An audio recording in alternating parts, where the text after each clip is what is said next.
left office. Fullfact.org added, and I quote, "This is not supported by the latest school workforce census figures, which show a fall, not a rise." Can you tell this committee which Nolan principle underpinned your answer?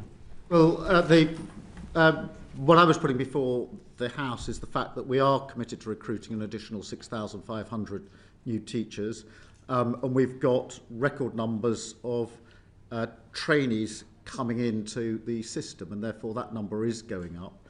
The role, if you look at secondary schools, further education colleges, the number of teachers has gone up. That's absolutely clear. That's what our commitment was. In relation to primary schools, the number of pupils has gone down pretty dramatically in terms of the birth rate, and therefore the sheer number of teachers at primary level has gone down because less teachers are needed because the birth rate has gone down. Okay, but the focus, just for completeness, in our plan for change and in a manifesto was on 6,500 new teachers for secondary schools, specialist schools and colleges, and that's the number I was referring to. Thank you very much.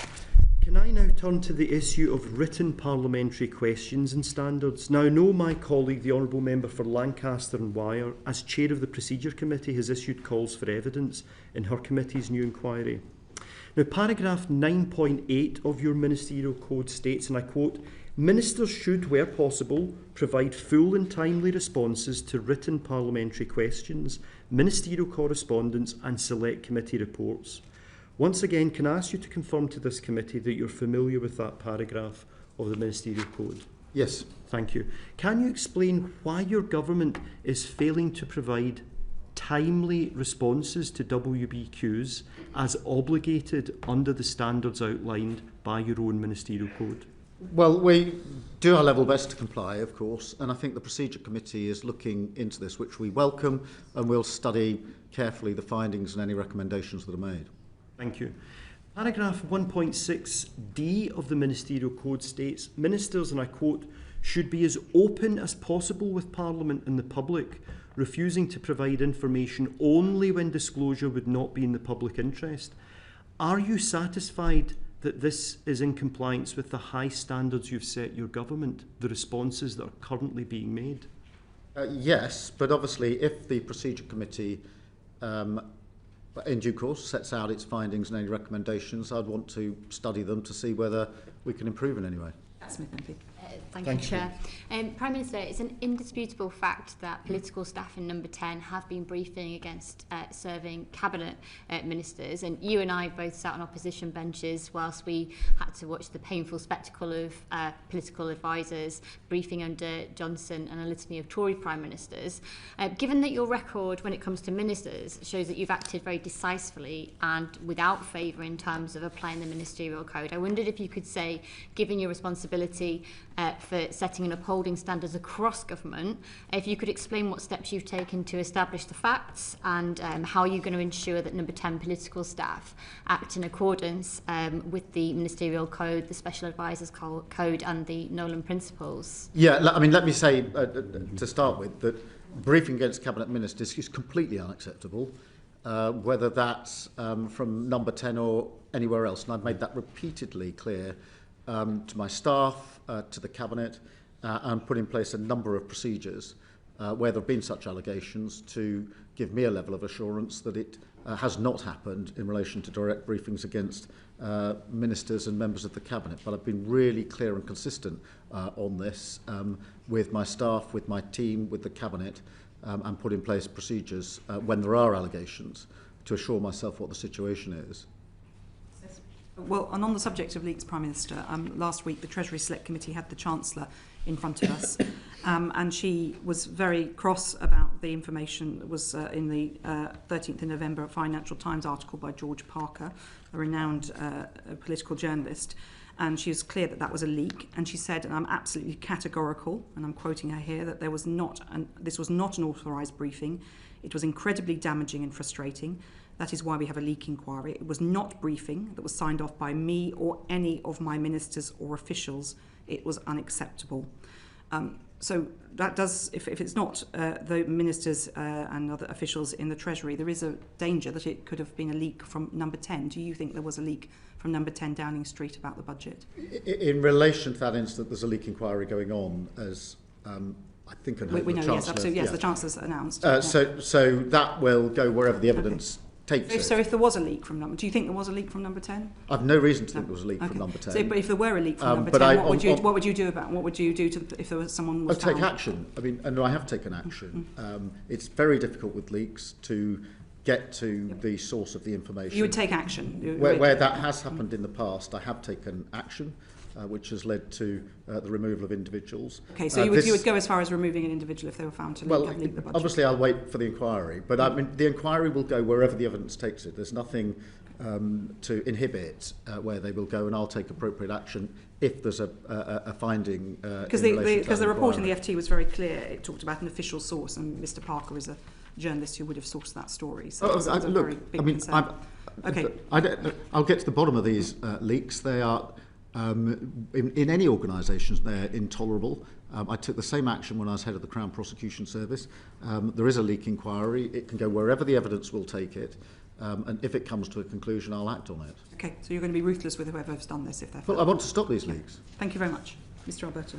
Thank you, Chair. There is a separate code of conduct, of course, governing standards for special advisers.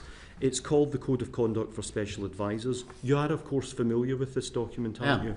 Thank you. Paragraph 13 of the Code of Conduct for Special Advisers states, and I quote, "Briefing on purely party political matters must be handled by the party machine. For the purposes of this code, can you confirm that Labour Party leadership speculation is a purely party political matter?" No, I'm not sure I can. It seems to be pretty right. I mean, in terms of the code, I know exactly where it should be dealt with, but I can say, hand on heart, that none of it is comes from me or is encouraged by me. Well, we'll come. But I just wanted to confirm that it's a purely party political matter in accordance with the code. Labour Party. Well, I mean, I think the code is dealing with political briefings of a political nature, which have to come through the party, obviously, and can't come through the civil service. I think wider speculation is not necessarily a code issue. Thank you. Well, paragraph 15 of the code, just to help you, Prime Minister, goes further. Special advisers must not take public part in political controversy. They must observe discretion and express comment with moderation, avoiding personal attacks. So you're very familiar with the code. I would like to refer to an interview that you gave to Sky News last month. On that interview, for the purposes of assisting you, Prime Minister, I'll just recap that interview. You were asked, you say that was unauthorised, referring to alleged leaks about West Streeting. You said that was unauthorised. That makes it sound you've lost complete control of your Downing Street operation. Why didn't you sack the person who was responsible for attacking one of your colleagues? You responded, "First, let me be absolutely clear that any briefing against ministers is completely unacceptable. That is not a new position for me. It's a position I've adopted ever since I became Prime Minister. I've been talking to my team today and been assured that no briefing against ministers was done by number 10. You're saying it didn't come from Downing Street." And you responded, "I've been assured," second time, "it didn't come from Downing Street." Who gave you that assurance? Well, I had assurance from within Downing Street on a number of different levels, different people in my team. Who gave you that assurance? Different levels in my team. I'm not Can you please tell us who gave you that assurance? Was it officials or special advisers that were giving you assurance? Just give us a special advisers. Thank you. I'm not going to name members of staff, but I will add this. I didn't just take everything at face value. I looked at other bits of evidence to assure myself about what I was then saying publicly to the media. Thank you. That interview ended as follows. If it didn't come from Downing Street, where did it come from, and will you sack the person responsible? You responded, "Well, I will absolutely deal with anybody responsible for briefing against ministers." And this is the salient point. "I've always said that's the standard I expect, and that's the standard I will enforce." Although you just answered a moment ago to the Chair that you have taken action and you've removed individuals, can you just confirm for this committee that in the example that I've cited, when you said that you would enforce a standard, What standard did you enforce in respect of this example? Well, I can only take action where I've got a clear finding that somebody has breached a relevant duty or standard. When I have had that, I've acted accordingly. And that's not something new to me as Prime Minister. It's what I did as Leader of the Opposition. It's what I did as the Director of Public Prosecutions. Thank you. My final questions, Chair. Can I turn to another issue that you rightly regularly raised when you were Leader of the Opposition, namely your frequent criticism of previous administrations' alleged cronyism and the way in which public appointments were undertaken?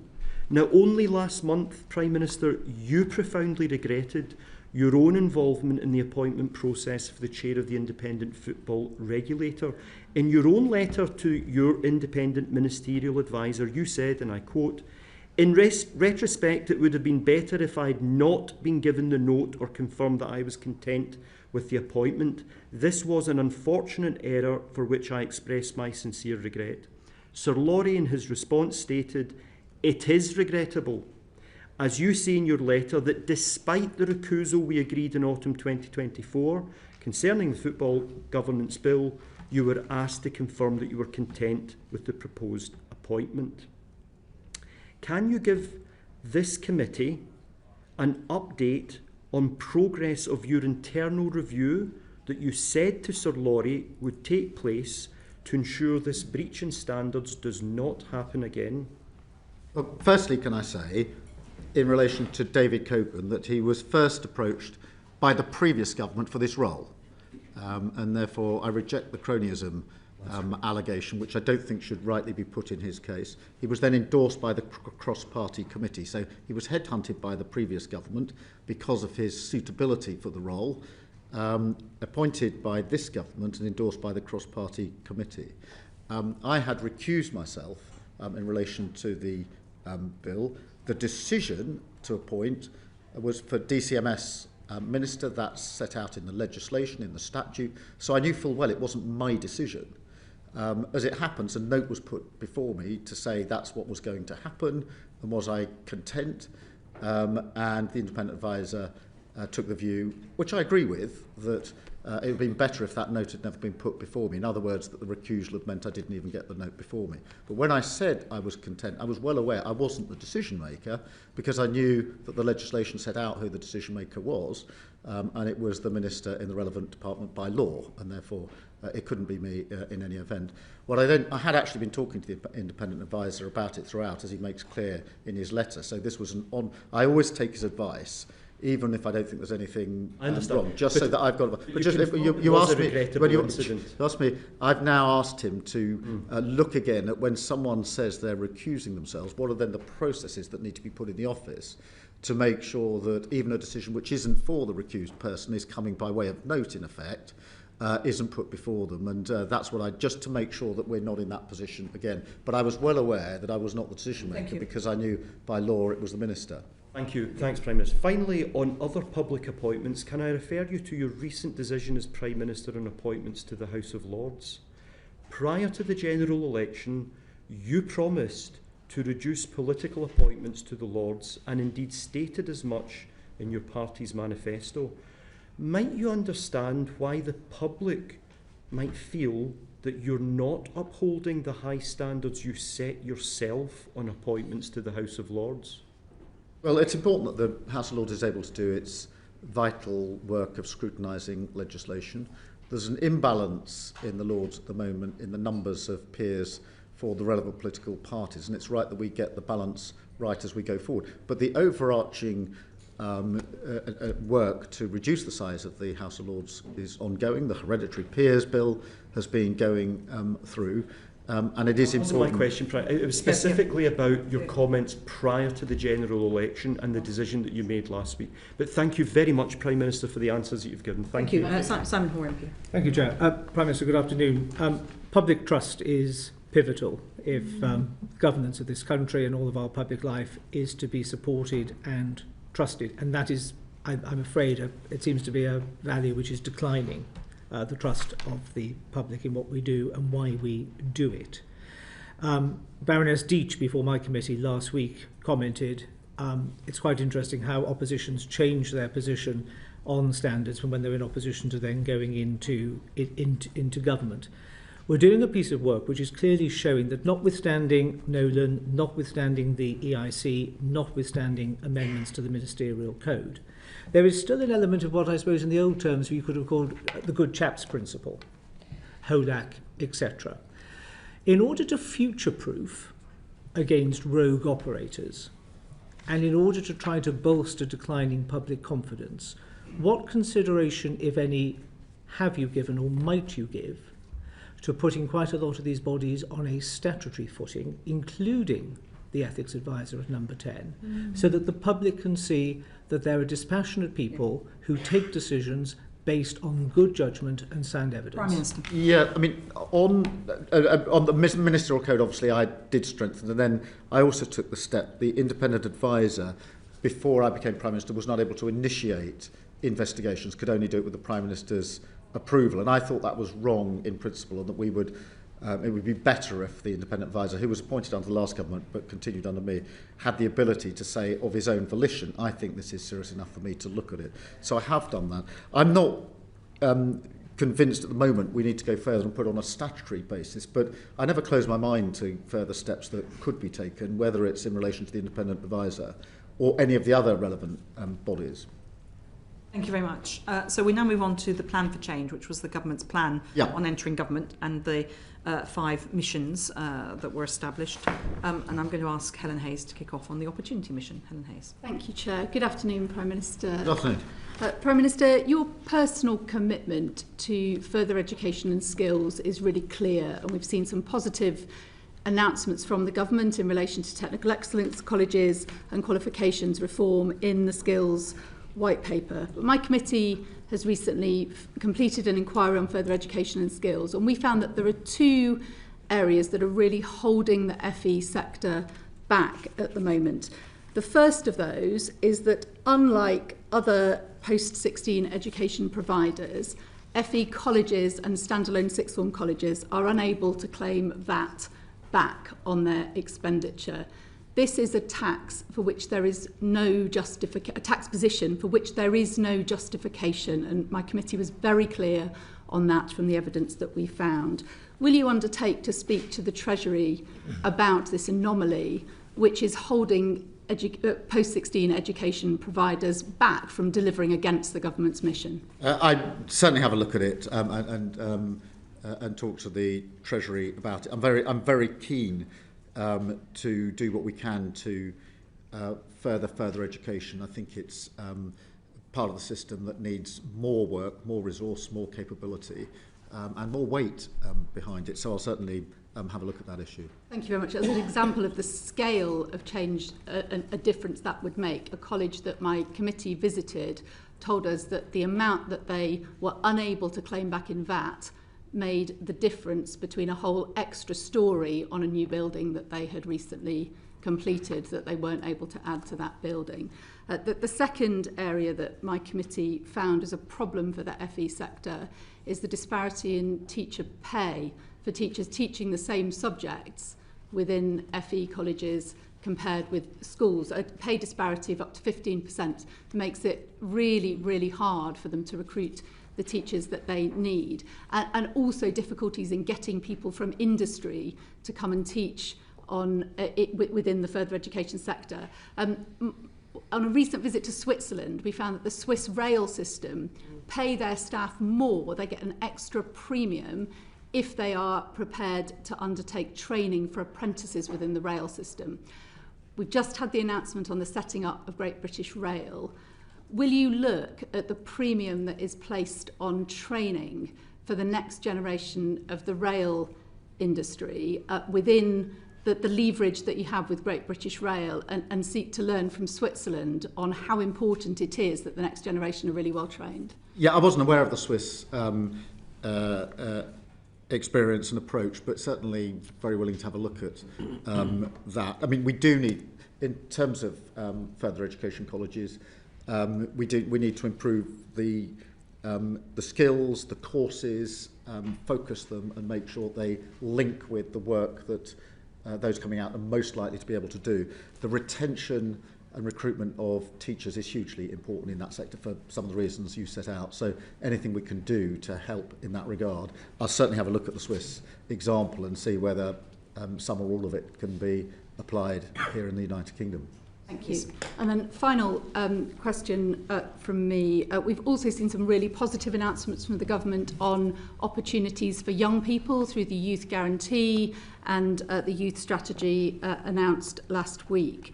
We've spoken previously in this committee about some of the barriers that hold care-experienced young people back from being able to take advantage of opportunities that are available to them. The government is still resistant to a national offer for care leavers, which would provide confidence and clarity for care leavers across the country that wherever they live, the same support and entitlements would be available to them. Will you look again at that commitment, which would really enable care leavers to be able to access some of the great opportunities the government is making available to young people across the country? Yes, and certainly in the context of the Youth Guarantee, that would be a sensible place to start in relation to the support that's going in from 13 weeks for 2 years and then into, if necessary, after 18 months, the offer of a job that the government will support with business so that young people can actually get into a job, which I think will make a material difference as a stepping stone to them. But certainly happy to look at for care leavers where there's anything in the Youth Guarantee or the Youth Strategy for that matter. If you're a care leaver who can't access housing or you can't access help with transport costs, which some care leavers can and some can't, depending where you live in the country, you're not going to be able to access the 13 weeks of training to get into employment. Certainly happy to look at that again.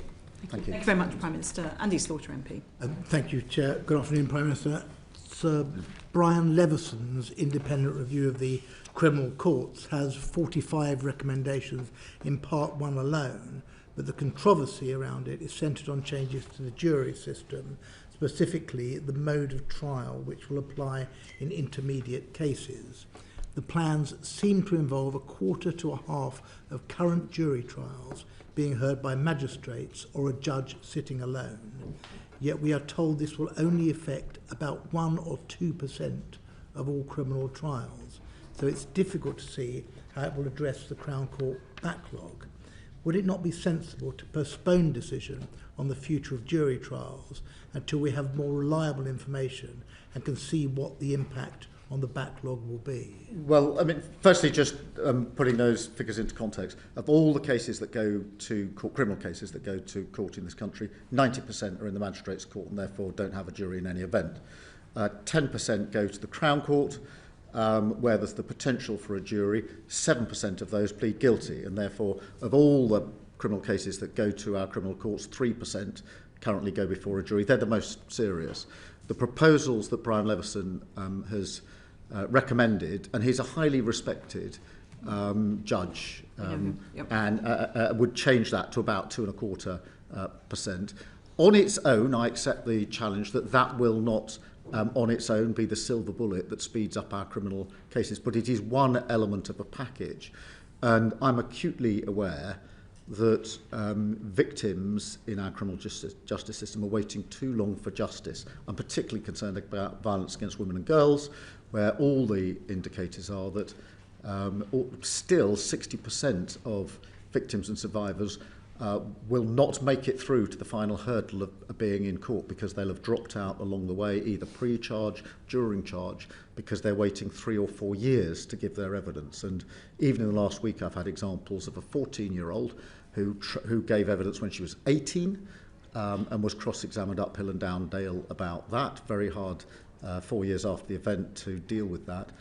Or a young woman who was 16 at the time of the alleged offence and giving evidence when she was a young woman of 20. That isn't acceptable, and we have to do whatever we can to improve that. And our criminal justice system has been too slow for too long. This isn't just a recent phenomenon.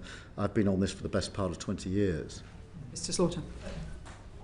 It's also the case that, and this is not in the Levison report, that magistrates' court sentences are proposed to go from, until very recently, 6 months for an offence up to a maximum of 24 months. and swift courts will involve a judge sitting alone without magistrates. As I say, they're not in Leveson, so why is the government going down this route? And isn't this more likely to lead to the unintended consequence of even more custodial sentences, undoing the work of reducing prison numbers as set out in the sentencing bill and the Cork review? No, I don't think so. I mean, look, the most serious crimes will still go before a jury. So anything over 3 years, all indictable only offences, rape, murder, manslaughter, GBH, robbery, arson with intent to kill, all those very serious offences still go before our juries. But we have to answer the question, how do we speed up the processes that we have? How do we make a system that measures the delivery of justice in months, not years, and it's been years for far too long. Sir Brian Leveson painted the picture of the system in virtual crisis. We cannot go on like that. In relation to the sentencing point, obviously this goes alongside the changes that we're making in relation to sentencing and various presumptions that are there at the same time. So the two of them have to go together. Of course, we need to keep looking at it, to keep checking that we've got it right. But I, for one, am not prepared anymore to just walk past what has been a stain on our criminal justice system for far too long, and I'm absolutely determined to do something about it. Mr. Slaughter. There's widespread support for the Hillsborough Bill, not least because it offers equality of arms between victims and the state in addressing unlawful state action. Doesn't the same inequality exist between the press and those who, in Jerry McCann's words, are monstered by them? But 13 years after the Leveson Review of Press Ethics, most newspapers are not subject to independent regulation, and there is no low-cost way to challenge media errors. Last week, over 30 victims of press intrusion, including Christine Flack, Kate and Jerry McCann, and Margaret Aspinall, whom you know, and whose son James died at Hillsborough, wrote to you to ask you to meet them and discuss their experiences. Will you meet them? Yes, of course. Finally, can I ask this? AI, artificial intelligence, can violate individual privacy, entrench discrimination, or hinder access to justice.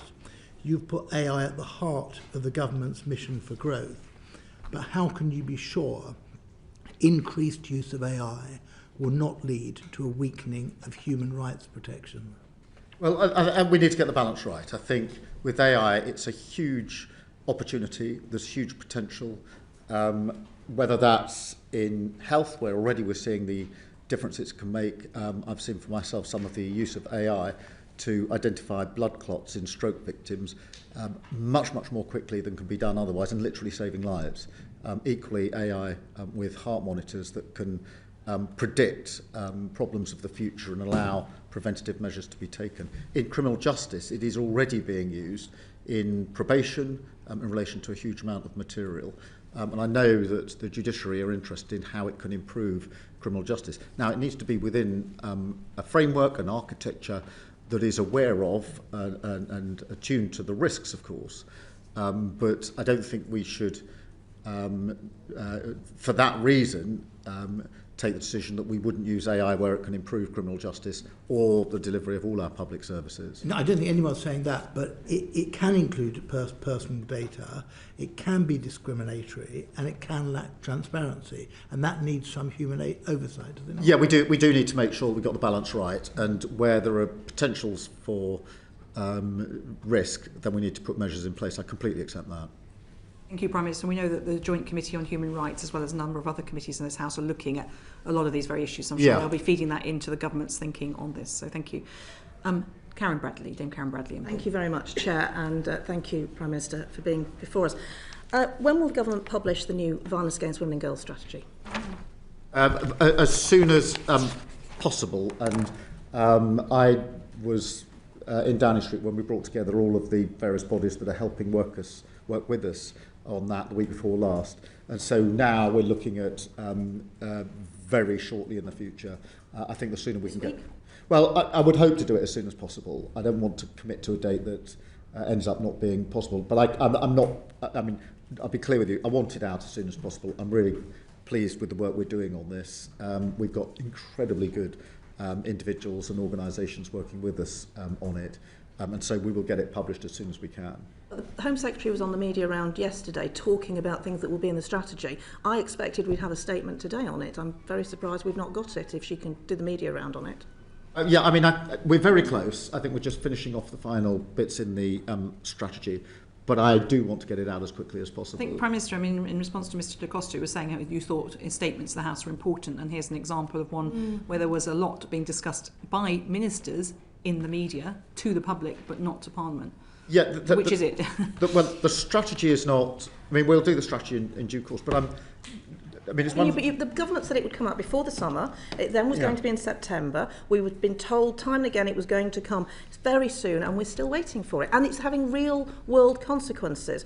3 rape crisis centres, I know, have closed because services cannot be commissioned because the local authorities, etc., do not know what money they're going to have because they don't have the strategy. No, I want the strategy out as quickly as possible. There are measures we put in place already. The use of specialist in 999 control rooms has been widely welcomed. The National Policing Centre for Violence Against Women and Girls has been established, the domestic abuse protection orders. So there's a number of measures we've already taken. But I mean, I'm not pushing back on it. I want the strategy out as quickly as possible. We just need to finalise it and get it out. We all do. £53 million has been committed to perpetrator programmes for highest risk perpetrators. There hasn't been a similar amount of money for victims' services. And there's a real disquiet in the sector that actually the victims are being forgotten. What would you say? Certainly the victims not being forgotten. They're at the centre of the strategy on violence against women and girls. There's no money for them that's been committed so far. Well, I'll look at the money commitments again and make sure that we've got that right. But this is a commitment of the government in relation to violence against women and girls. It's a personal commitment of mine. I've been working on this since I became the Director of Public Prosecution. I remember when you shadowed me when I was in the Home Office. That's why I'm surprised. No, I genuinely want to do as much as we possibly can. The figures on violence against women and girls are appalling. They've been appalling for a long time. 3 women a week killed by their partner or ex-partner, and that's been the statistic that's been there ever since I've been looking at it, well over 20 years. And we have to shift that, and we need to do that with the strategy and pull together all of the individuals and organisations who've got huge experience here, and that's why I brought them all into Downing Street as a group the week before last. We'll look forward to the strategy. Yeah. Another thing we're waiting for is the police reform white paper, which again we were expecting we'd have by now. Do you think there are too many police forces in England and Wales? Well, I'm not going to speculate in relation to that. I do think we need to... Prime Minister, you were DPP. You might have a view on this. Look, when I was DPP, we reduced the number of CPS areas from 42 to 13. So we streamlined that. I'm well aware that you also have to look at where the courts are streamlined, where probation are streamlined, etc. But no decisions have been made about this yet. But are there some functions that could be across forces? Yes, I think there probably are, and where that's been possible, it's worked well.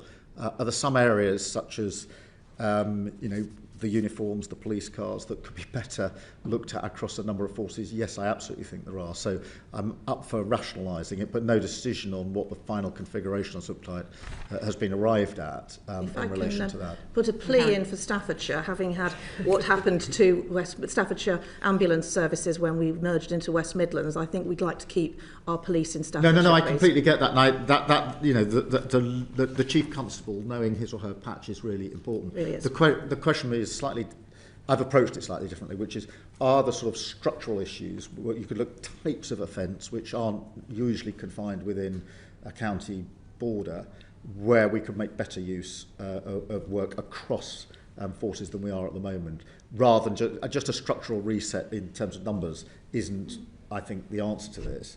The answer is probably looking at the functions and where those functions sit. Thank you, and we'll look forward to the white paper. I want to finish on asylum accommodation.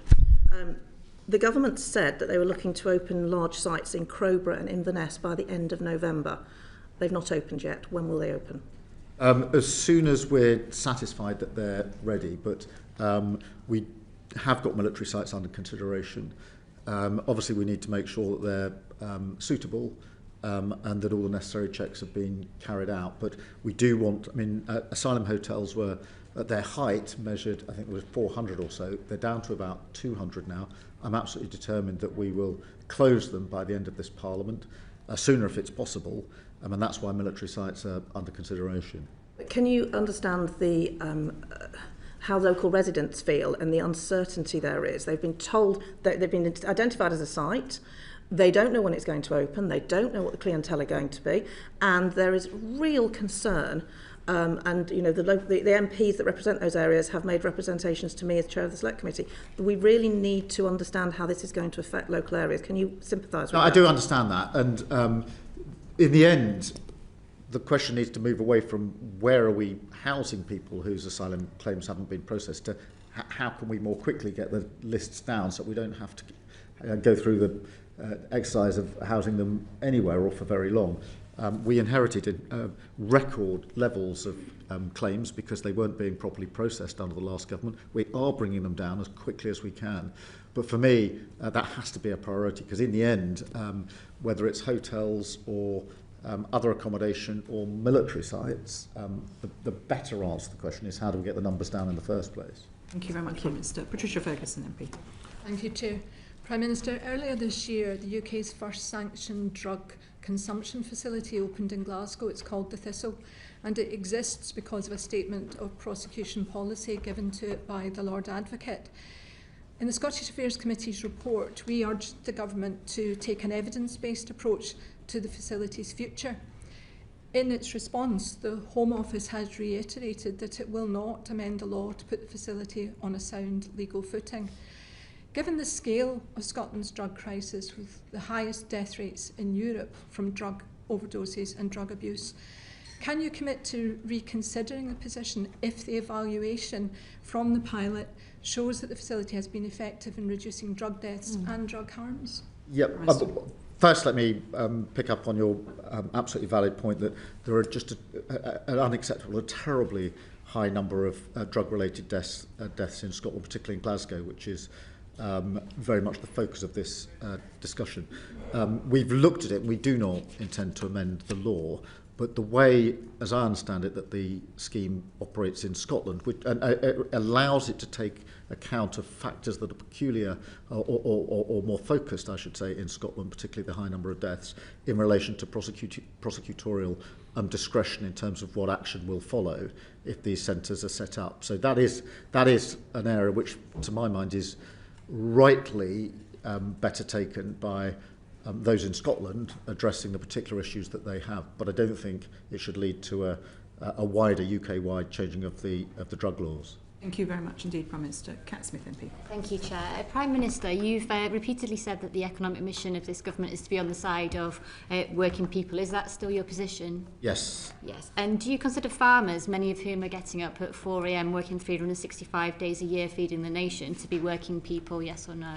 Yes, I do. Thank you. Because last year, rural communities, including many farmers, put their trust in Labour for the very first time in a very long time and gave us a mandate for change in this country. However, and I hear this from many of the 950 farm holdings in my constituency, feel like they were misled around the changes to IHT and APR, which are going to pull the rug from underneath farming communities and obliterate the family farm for many farmers. We're in a situation now where elderly farmers or farmers with terminal diagnosis are in a position whereby if they die before April, their farm will pass to the next generation with no tax implications. But if they die after, the potential of their family farm being completely unviable. Can you see how farmers can feel like this government hasn't necessarily treated them in the way that they expect to be treated as working people? Well, look, I do understand the concern, and I met with the president of the NFU just last week, as I've met with him before, to run through the particular concerns they have. I do think on agricultural property relief, there had to be sensible reform, and I think this is sensible reform. We did make an amendment in the budget, obviously, in relation to the spousal transfer, and more generally, we are sustaining £11.8 billion in sustainable farming this Parliament, so there's a lot of money set aside in the budget. There's a roadmap that we're agreeing with farmers as to the way forward, and of course Minette Batters, the ex-president of the NFU, has just completed a report for us on profitability and how we drive up profitability year on year, which I think is vitally important, because in a sense that's the missing factor here, which is the amount of money that farmers can make year on year, and we need to drive that amount up. And the issue with the money that was in the budget is I think it's been overshadowed in the same way the Countryside Stewardship Fund has been overshadowed by the IHT issue. And I think that the political damage is that whilst the ambitions of government were, I think, quite right in terms of tackling tax avoidance that could go on in, like, say, large country estates, the collateral damage is that it's actually the small family farm which is feeling the hit of this. And the changes in the budget won't go any way to benefit one of my constituents who is 89 next month. He's already widowed, so he will not be able to benefit from the spousal transfer that has been announced. And given that you've been a Prime Minister who is, and I think quite admirably, changed courses in the past when issues have been exposed to the absolute reality of things, would you consider changing course on this issue? Well, firstly, let me just reassure. The vast majority, 3/4, I think, of farmers simply not affected at all. And of those that are affected, the rate that's paid is half the rate that's over a 10-year period. In relation to the particular example, if you're happy to give me further details, I'll certainly have my team happy, right, to the Prime Minister look at that. One final question, Chair, if I may, and this won't have sunk in, I don't think, is the Prime Minister aware that some farmers who have terminal diagnosis now are actively planning to expedite their own deaths so they hit before April? Is he aware of that? I've had discussions with a number of individuals who've drawn all manner of things to my attention. Thank you very much. Alistair Carmichael, MP. And you understand, Prime Minister, that the basis for that actually sits in the finance bill itself. It's the provision called the anti-forestalling clause. You're familiar with the anti-forestalling clause, I think? Yeah, that means that anyone who transfers their property or their farm to a descendant but dies within 7 years will be liable to pay inheritance tax under the new system, and if they don't live 7 years after that, you could even trigger capital gains tax. If you do nothing, though, and you die before April next year, then the estate passes tax-free. Do we agree, Prime Minister, that nobody should be left feeling, as Cat Smith has just described, that they would be better off dying between now and next April? No, of course. But governments have to bring about sensible reform and take sensible measures reform, which, absolutely. But things like anti-forestalling clause, they are not unique to this situation. But on a human level, the answer to your question is, of course, not. But last year, you told me that this was a policy that was just aimed at revenue raising, that it wasn't targeted at anybody in particular. We've now seen the anti-forestalling clause, and we know from Treasury's own figures that 75% of the £500 million that is expected to be raised from this will come from farmers who die over the age of 75. So, is it not the case that actually this is a targeted measure, and it is targeted at, and it will affect those who are elderly, suffering from terminal illnesses over 75, and it doesn't matter if it's one farmer or 1,000 farmers. Surely you cannot be comfortable with that. Let me just address the point that it's not targeted. It's not targeted at individuals. Well, it was what you said last year. It's not targeted, as I said last year. It's an economic reform which we took in the budget before last. Not targeted. It is to adjust the rate at which inheritance tax is, the fact that it's paid, the rate at which it's paid, and the period over which it is paid. But it's not targeted against individuals. I'm not arguing with you that there are therefore going to be individuals affected, as there are with any change in any tax regime. But there's a difference between changing the tax regime and targeting a group of individuals. This is about changing the tax regime. The anti-forestalling clause that we've spoken about traps farmers into the new rules. It doesn't allow them the same opportunities that other taxpayers will have to use tax planning to manage their affairs in a sensible way that will allow the succession of family farms in this country. That doesn't make it targeted. It is a necessary consequence of the decisions that we've taken. But I can assure you, as you would expect, the President of the NFU has raised this issue with me on more than one occasion. Not just the President of the NFU. Well, I appreciate that. You've heard it from Cat Smith, you've heard it from my Select Committee, you've heard it from the Welsh Affairs Select Committee, you've heard it from the Northern Ireland Affairs Committee. These are all select committees, incidentally, that have majorities from the Labour Party, and they have all produced unanimous reports calling for this to be paused and rethought. You don't have to listen to me. You don't even have to listen to the farmers out there. You don't have to listen to the President of the NFU. But why do you not listen to your own party colleagues? I do listen to party colleagues all the time. And then do what you're going to do anyway. Thank you very much, Mr Carmichael. Tandesi MP. Thank you very much. Prime Minister, you rightly noted that defence is an engine for growth. In fact, one of the 8 high growth sectors that are best placed to deliver on growth and on jobs. But there was hardly anything new for defence within the budget. And how can it therefore be an engine for growth if we do not have a clear, credible approach to increasing defence spending, not just up to 2027, but we need to give confidence to the supply chain well beyond that, rather than just having this hockey stick approach whereby most of the increase in defence spending is always planned for years and years into the future. Well, I think there was quite a big measure in the budget, in that we increased defence spending to 2.6, not years and years in the future, but in 2027. It was previously announced about a year ago as well. So that then is baked into the budget and affects all the other figures in terms of what else we can do. I do think you're right that the challenge, therefore, is to turn that into growth and productivity.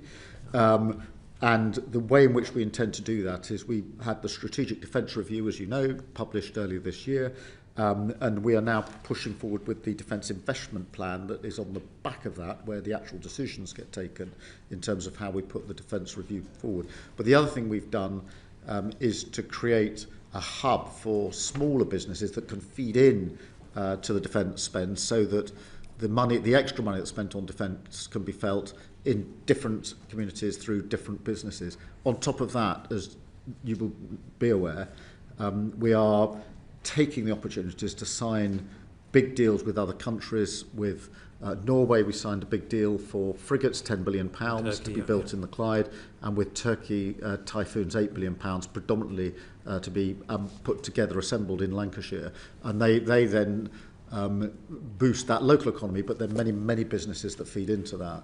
Okay, well, it still doesn't answer my underlying question, but let's move on. I'm glad that you mentioned the Strategic Defence Review and the Defence Investment Plan. Now, anybody and everybody, including the NATO Secretary-General, is saying that we need to prepare, given the increased propensity and the intensity of attacks, especially cyber, from our adversaries. Now, in order to give a clear demand signal to industry and all, there needs to be a defence investment plan. Now, that was promised to us by autumn, and it's Christmas next week. I know some would take the interpretation that they're waiting for the winter solstice this Sunday in order then that's still within the autumn, but that really is taking the biscuit. So I think what we need to have is that defence investment plan. When is that defence investment plan landing, Prime Minister?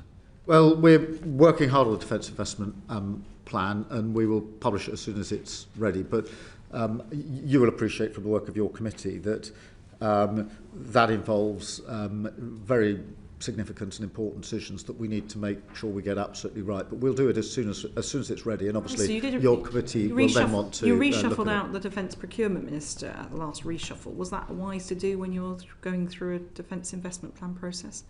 Well, defence investment plan process involves quite a number of cabinet members because of the significance of the decisions that we're But the making. engine room of that job, that's a very important job in government to make sure that procurement Yes, and the is done minister we've properly. got in doing it is doing an excellent job, and that is not affected. I'm not suggesting individuals aren't, just that the continuity is quite important. Yeah, but the defence investment plan is a very significant plan involving a number of cabinet members, as you would expect, because of its significance. Yeah, I mean, the way it's being interpreted by all and sundry outside is that the government is still arguing about money and it's holding up the dip. But let me move on to another thing that was mentioned in the Strategic Defence Review, namely the national conversation. Now, that's something that requires your personal leadership, as you have intimated, because we need to make the public aware about the threats, but also their role within defence. So can you list the engagements that you personally have led and undertaken with regards to a national conversation? Yeah, what I envisage is a national conversation that goes on around the country. I mean, I've obviously led a number of conversations about the importance of defence and security. I am obviously, in relation to Ukraine, we've been playing a leading part in the coalition of the willing, which is bringing together about 35 countries now to provide security guarantees. I've made it clear in my conversations that I see that as a response, a necessary response to the situation in Ukraine, but also as part of a bigger argument, which is I do think that for too many years now, pretty well all European countries have not done enough on defence and security, and we need to step up in terms of not just spend, but capability and coordination. And it falls to leaders now to make that argument, because the threat from Russia is very clear, very real. It's not just in Ukraine. And so part of the conversation, as I see it, that I have to lead, and quite rightly, is to make the argument for more defence and security, a bigger answer on defence and security, so that Europe is better able to defend itself. I will always believe in the Euro-Atlantic security mechanisms, but I do think it's time for European countries to step into the breach on spend capability coordination. I want to bring my final point on to what's happening, and there's a lot of hard work that's been undertaken by yourself abroad, especially to ensure that there's a just and lasting peace for our Ukrainian friends who we are rightly supporting. You're trying to keep together the transatlantic NATO alliance, especially in the midst of a very unpredictable ally in terms of the new Trump administration. But if all goes pear-shaped at home, then all of that hard work would be unravelled. And we've got a lot of perennial procurement problems within defence, namely the Ajax, Boxer vehicles and MAN SVs. So how are you going to ensure that there is value for money within defence procurement? Oh, by the increased oversight that we're putting in, because I don't think there has been enough focus on value for money in procurement, and we need to change that. But just to reassure you, I mean, in terms of what's happening in Ukraine, we cannot let up in our efforts to bring about a just and lasting peace. That affects Ukraine, Europe, and it affects the United Kingdom. We can see Russian intent in terms of land, in terms of what they've been doing in our waters, in cyber, what happened at Salisbury not so many years ago. We have to be alert to that ever-present danger from Russia, and therefore the work that we do in Ukraine, I'm going straight to Berlin after this to continue that, is to ensure that we deal not just with the terrible conflict in Ukraine that's been going on for nearly 4 years now, Russian aggression exacting a very heavy price in Ukraine, but it's about our defence and security as well, and that's why it's such a central focus of what I've been doing. Thank you. Can you talk about having a conversation and leading a conversation? Who are you having these conversations with, Prime Minister? Oh, in terms of defence and security,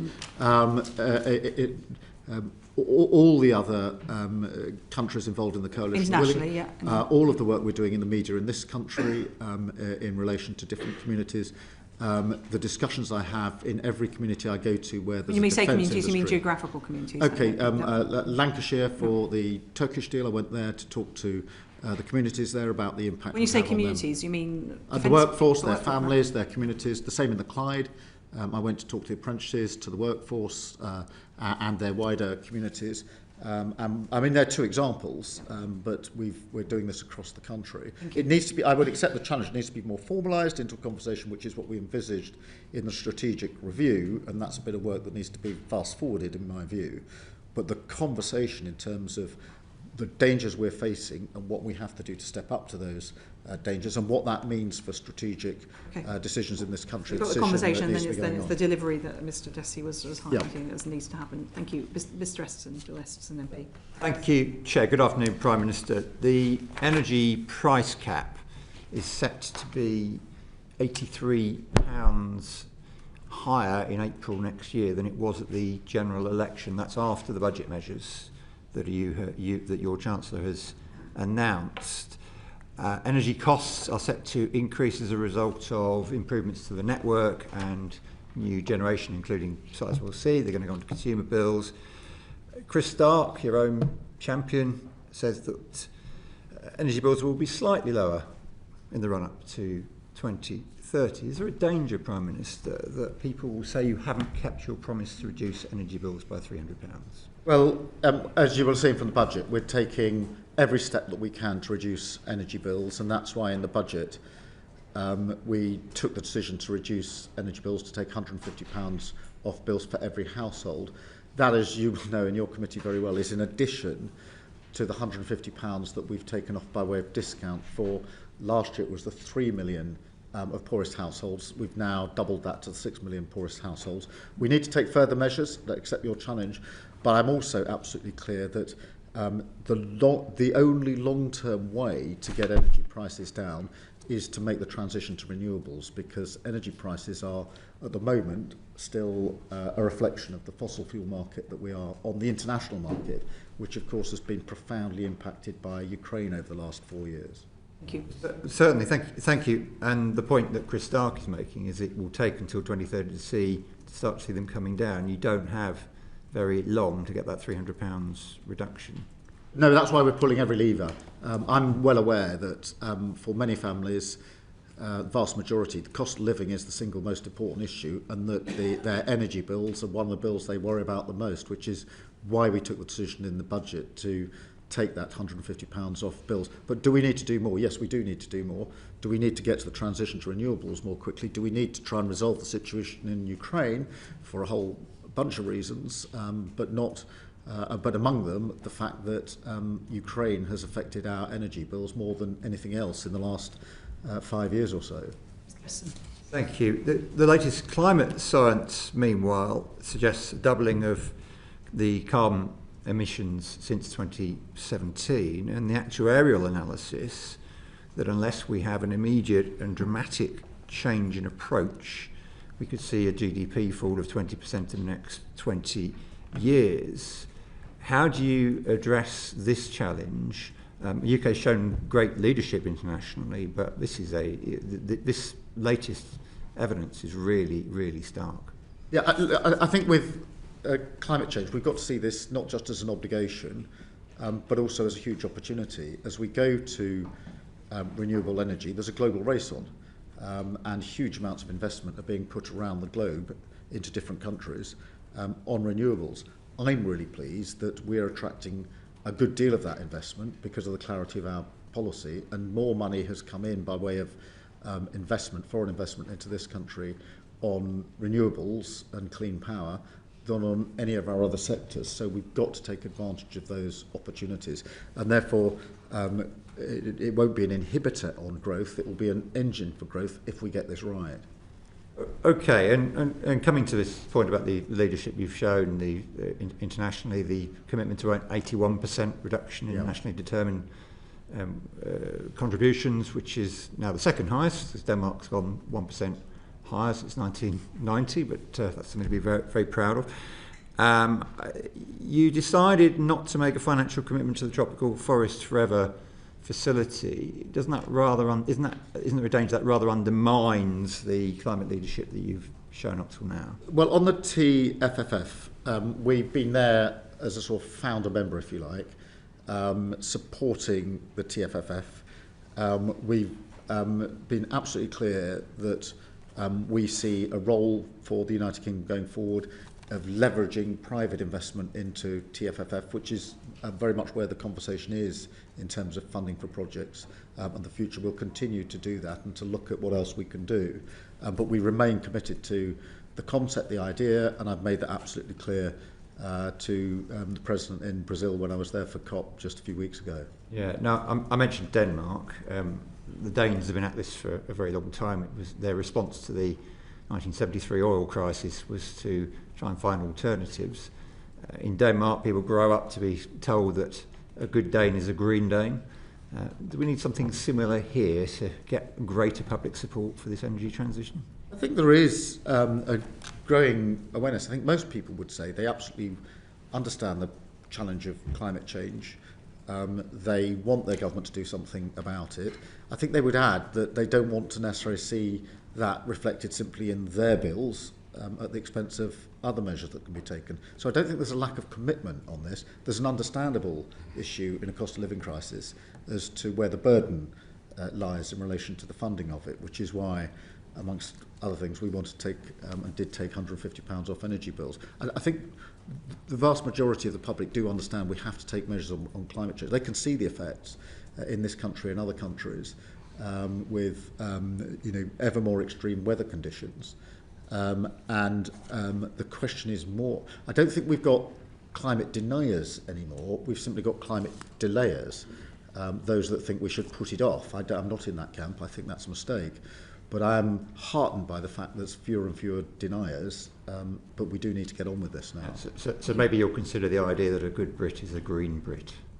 Well, I'm not sure about that. I mean, I'm sure the Green Party would seize on that in a moment. But look, many more people cycle and walk and are conscious of when they're buying things, what they're buying, and make conscious choices in relation to it.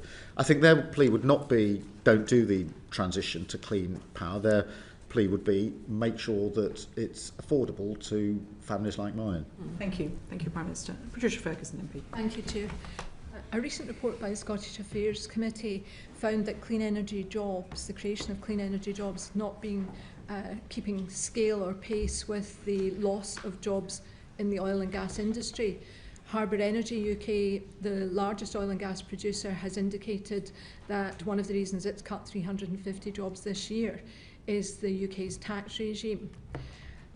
How does the budget decision to retain the energy profits levy align with the government's commitment to protect existing North Sea jobs and to deliver that fair and orderly energy transition we'd all like to see? Well, just putting this into context, I think over the last decade or so, probably 70,000 jobs or so have been lost in oil and gas, and there's a declining base. And therefore the transition to renewables is really important, and there are lots of investment opportunities in renewables, and that we need to make that transition. It needs to be a fair and just transition, particularly for those in Scotland who we thank for everything they've put into our energy supply for a very, very long time, but we do need to make that transition.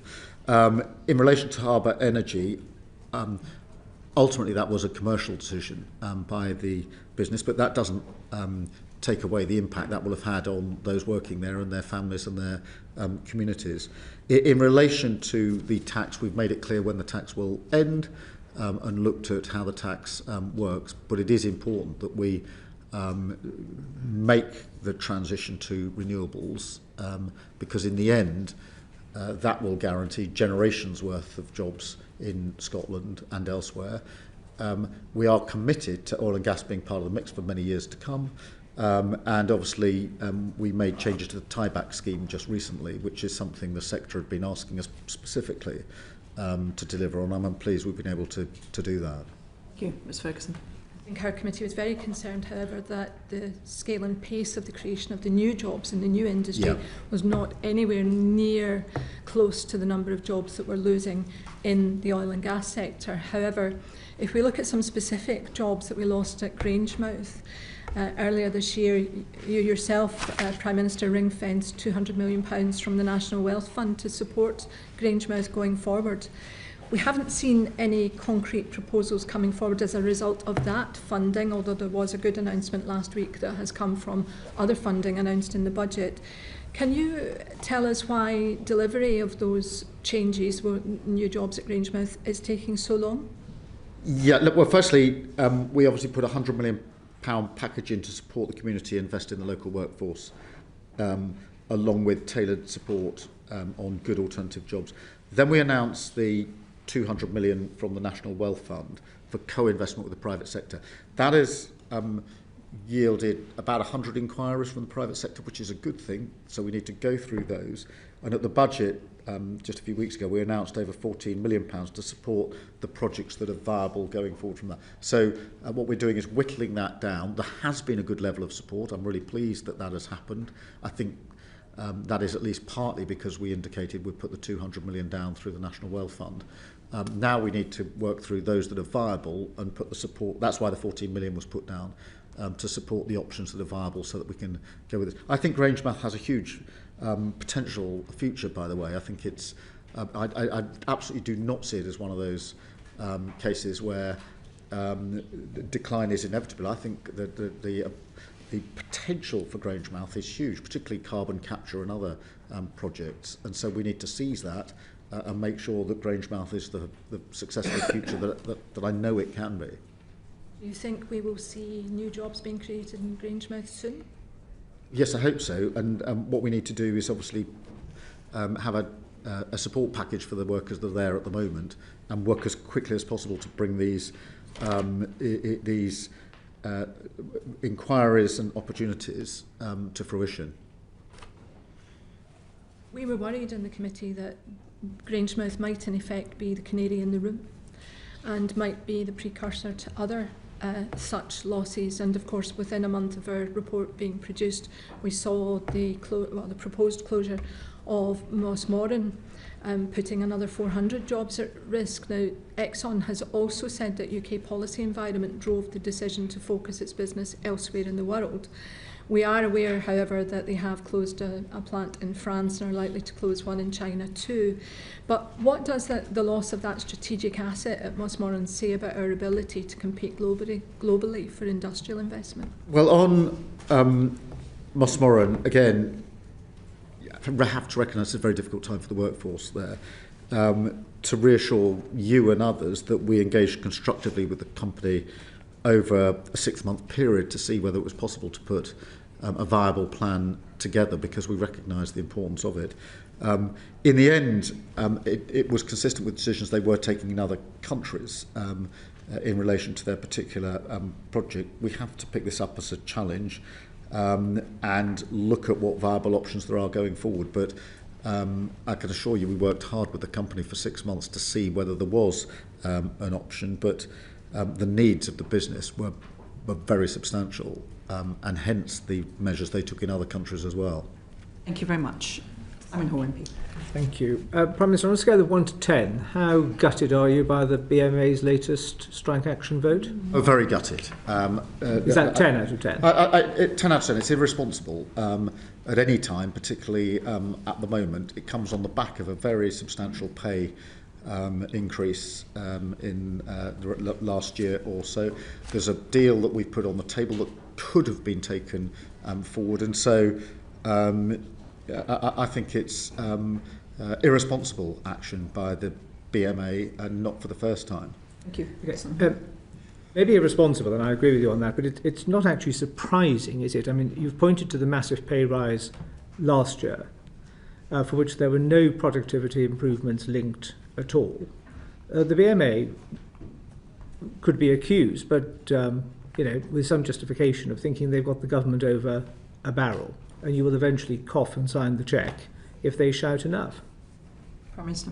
Well, that's not going to happen. I mean, we've been really clear about that, and it hasn't happened. And in terms of productivity, notwithstanding the action of the BMA, in terms of waiting times and waiting lists, we brought them down, and we said we'd do 2 million extra appointments in the first year of a Labour government. We've done 5 million, and that's thanks to the NHS staff. So even in the teeth of the BMA action, we're working on productivity and heading in the right direction. Their action now puts that in jeopardy at a time of terrible flu just before Christmas. So that is clearly going to have a negative impact, but so too is it. I mean, the supermarkets can work out when their Christmas rush is going to start and prepare for it from Easter time. There appears to have been precious little winter preparedness in NHS England this year, and when you overlay the unforeseen challenges now presented by strike action, elective surgery is being postponed or cancelled. Hospital admissions are at a record high for this time of the year, and that's before we get to the seasonal winter peak. Why was the government so underprepared for this annual thing called the winter crisis, which, because it happens every year, can no longer surely be described as a crisis. Well, I don't accept that we were. I mean, the preparation... Every other medical opinion says that that is the case, Prime Minister. Well, just hear me out. We started the preparations earlier. We've taken decisive action. 17 million patients have been vaccinated. That's more than this time last year, including 60,000 frontline NHS staff, more than this time last year. So, the waiting times and waiting lists are still coming down, and we're improving on ambulance times. Bit by bit, I accept it's not completely moved enough in the right direction yet.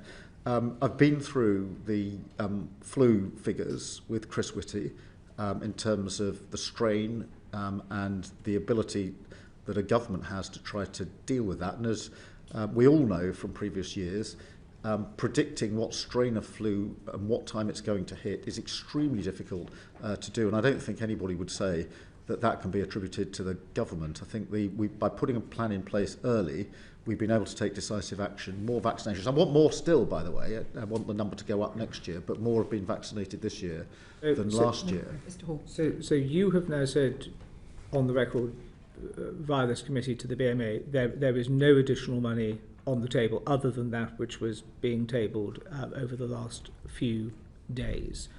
We've recognised that their strike action is irresponsible and it is going to put an ever greater pressure on an already pressurised system because of the winter peaks in both COVID and flu. What do you expect the BMA's move next to be? I want them to reflect on what they're doing. I think they're losing the support of the public. I also think they're losing the support of their colleagues in the NHS. You don't have to spend much time in the company of staff of the NHS for... 83% of BMA members voting in support of strike action. Resident doctors. No, I don't. Resident doctors doesn't suggest that they give a fig about that, does it? Well, I would ask them to reflect on the impact this is having on the otherwise good work and the numbers going in the right direction of the NHS. The fact this is the week before Christmas with a flu problem that is very extreme, and I think they're losing the sympathy. I think they've lost the sympathy of the public, frankly, and I think they've lost the sympathy of their colleagues, their non-doctor colleagues in the health service who are getting on with their jobs, many of them on a much lesser rate of pay increase than the BMA, than the doctors got. And I'd appeal to the doctors themselves to push back against the BMA in relation to this. They are losing ground in terms of the sympathy they might otherwise have had for the difficult job that they do. Thank you very much, Prime Minister. Ruth Cadbury MP. Thank you. Welcome, Prime Minister. In 18 months, your government has announced many initiatives, quite separate ones. What have you found most difficult in delivering the plan for change? In terms of transport or speed and ability to get things done in Parliament. We've got so many checks and balances and consultations and regulations and arm's length bodies. My own sense after 12 to 18 months in the job is that, and this is a fault of governments of all political colours, every time something has gone wrong in the past, successive governments have put in place another procedure or another body or another consultation to try to stop ourselves ever making a mistake again. My experience now as Prime Minister is of frustration that every time I go to pull a lever, there are a whole bunch of regulations, consultations, arm's length bodies that mean the action from pulling the lever to delivery is longer than I think it ought to be, which is among the reasons I want to cut down on regulation generally and within government. Okay, and I'm using this just as an example, but in Switzerland they set the rail timetable 10 years in advance, then they build the infrastructure and the network in order to meet that timetable. It gives communities, passengers, freight operators and their private sector investment partners certainty. They know where they're going. Would that be a concept you would consider for defence, for housing, for education and justice?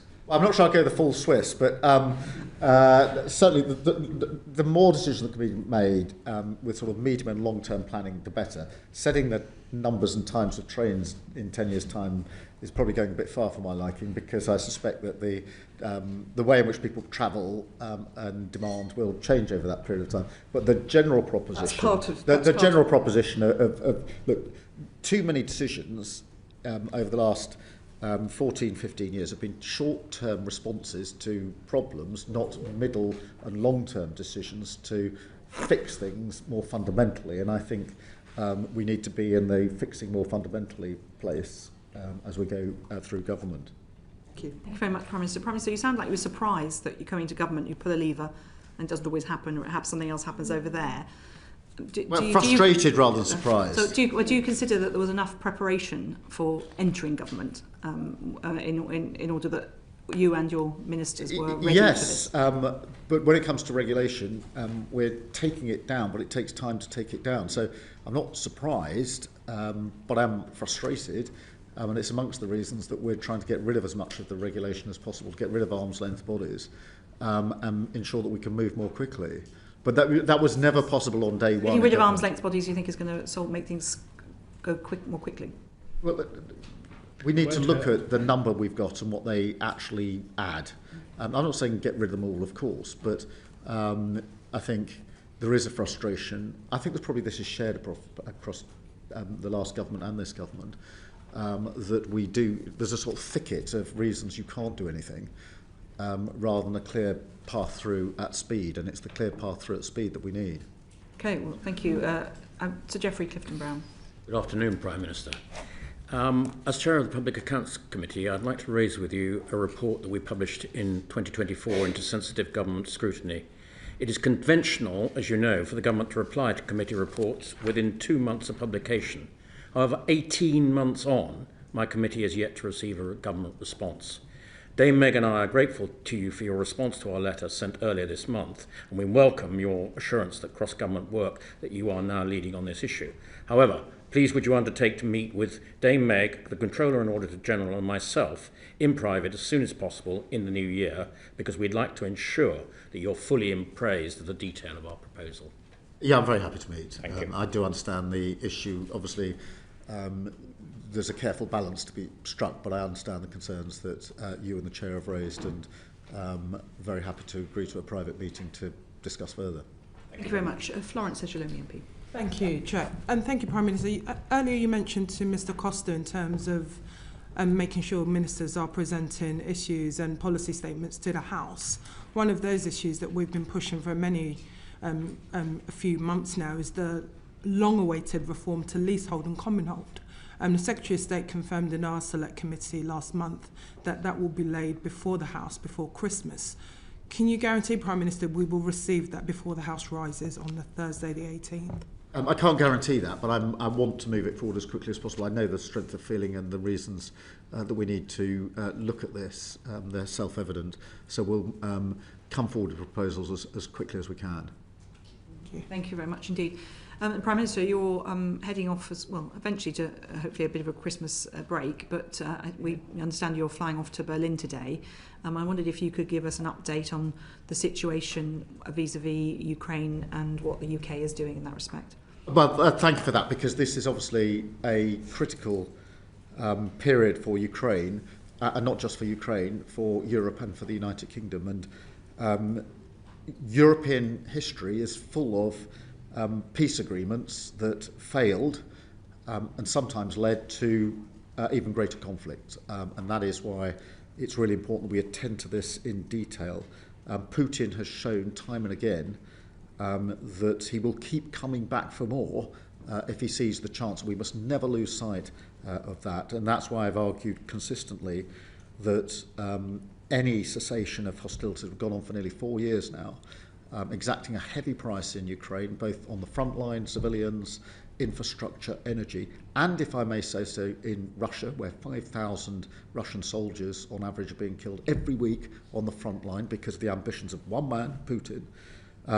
There's a text that may take us forward that is in play, which I've discussed extensively with a number of leaders. President Zelensky was in last Monday for a private discussion about that. We're meeting again in Berlin tonight with President Zelensky and others. There are a number of principles that to me are absolutely fundamental. First, decisions on the most sensitive issues, including territory, are for Ukraine to decide. So no issues about Ukraine without Ukraine. Secondly, strong security guarantees are vital.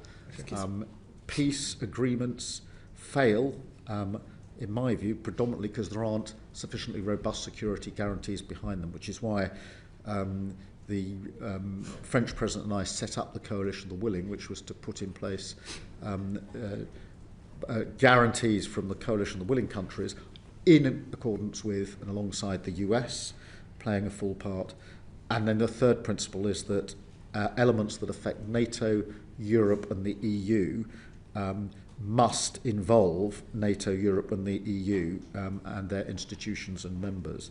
And we must, whilst we strive for a just and lasting peace, and we do, and there's no country that wants that more than Ukraine, we must keep supporting Ukraine in the fight and keep the pressure on Putin, because only Russia stands in the way of peace, nobody else. And so that is the principal case that I have been making, will continue to make tonight. I hope we can make some further progress.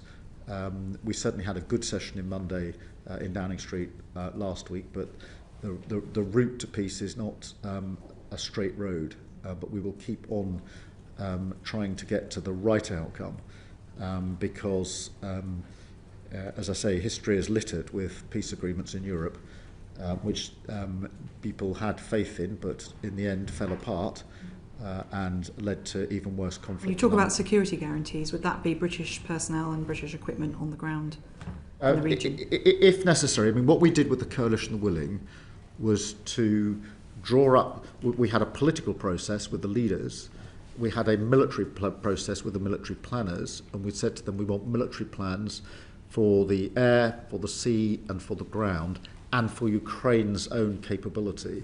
So we now have military plans in each of those areas.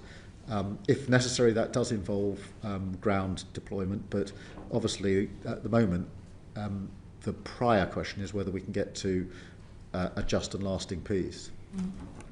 Mr. Dessy, did you want to? I think Okay, well, thank you. Given the Prime Minister needs to go to Berlin, we don't know how even the Chair of the Defence Committee would rather you went to Berlin. Well, can I thank the Prime Minister very much indeed for his time.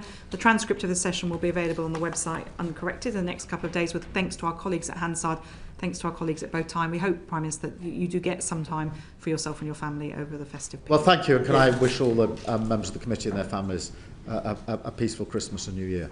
Thank you very much indeed. Order, order.